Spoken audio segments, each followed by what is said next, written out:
Most people believe money and happiness move in the same direction, two lines on a graph that naturally rise together over time. Earn more, feel better, climb higher, live happier, work harder now so life feels lighter later. It sounds logical, responsible, even motivating. It fits the story we are told from childhood, that financial progress is emotional progress, and that a bigger number automatically creates a better life. But after years of watching how people actually behave with money, not how they say they behave, not what they post, not what they intend, but how they live day to day when the decisions are real and the pressure is personal, a different pattern quietly reveals itself. The people under the most financial pressure are not always the least happy. Some carry burdens with surprising emotional steadiness, and the people with the most wealth are not always the most at peace. Some live in a constant state of mental negotiation, because the real issue is not money itself, it is the idea of enough. Early in life, money has a clear, practical, almost mechanical purpose. Pay the rent, buy food, keep the lights on, cover school fees, handle emergencies. Every dollar solves a visible problem. Every improvement feels measurable. Progress is tangible, immediate, and emotionally registered. When the bills are covered and the fridge is full, there is relief. When the month ends without crisis, there is quiet pride. That feeling, relief, is one of the strongest forms of happiness the human nervous system produces. It is not excitement. It is not thrill. It is safety, returning to the body. Muscles loosen. Breathing slows. The mind rests. But as income rises, something subtle happens, and it rarely announces itself. Money stops being about survival and starts being about comparison. Now the questions change, and they change quietly. Not, are we okay, but are we ahead? Not, are we safe, but are we winning? The goalpost moves, and it keeps moving. The house is no longer shelter. It's a statement about where you stand. The car is no longer transport. It's a ranking in motion. Income is no longer security. It's a scoreboard that updates every year. And scoreboards never say enough. They only say higher or lower, ahead or behind, gain or loss. There is no emotional finish line built into comparison. I have seen clients double their income and double their anxiety at the same time. Outwardly, life looks upgraded. Internally, pressure intensifies. Not because life became harder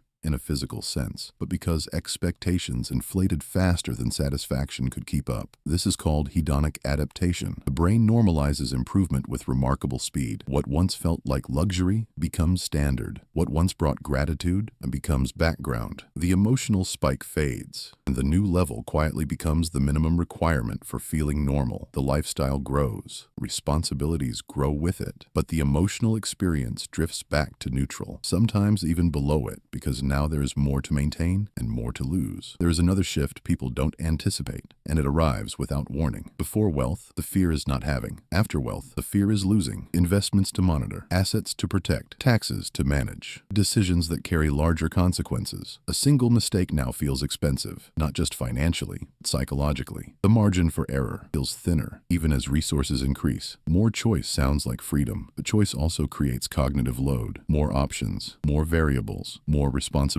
Money removes certain stresses, unpaid bills, instability, but introduces strategic stress that follows you mentally, even in quiet moments. And the human brain was not designed to feel constant responsibility without periods of emotional completion. Meanwhile, people with modest means often live closer to visible meaning, and meaning stabilizes emotion in ways money cannot replicate. Family, community, shared effort, interdependence. Small wins that still feel like wins because they stand out clearly against daily effort. A repaired appliance, a shared meal, a problem solved together. These register as real events, not background noise. Their expectations are anchored to stability, not superiority. The reference point is, life is functioning, not life is outperforming others. When they say, we're okay, it is not resignation. It is not lack of ambition. It is psychological closure, a sense that for now, the essentials are handled. And closure brings peace because the mind is not scanning for the next gap. Happiness does not come from having more than others, even though comparison constantly suggests it might. It comes from believing you have enough for your life, enough for your values, your responsibilities, your vision of stability. That belief draws a boundary, and boundaries calm the nervous system. Inside that boundary, the body shifts out of vigilance, sleep improves, decisions slow down, presence returns. Outside it, the chase continues, and the chase is biologically wired for alertness, scanning, and competition. The brain in pursuit mode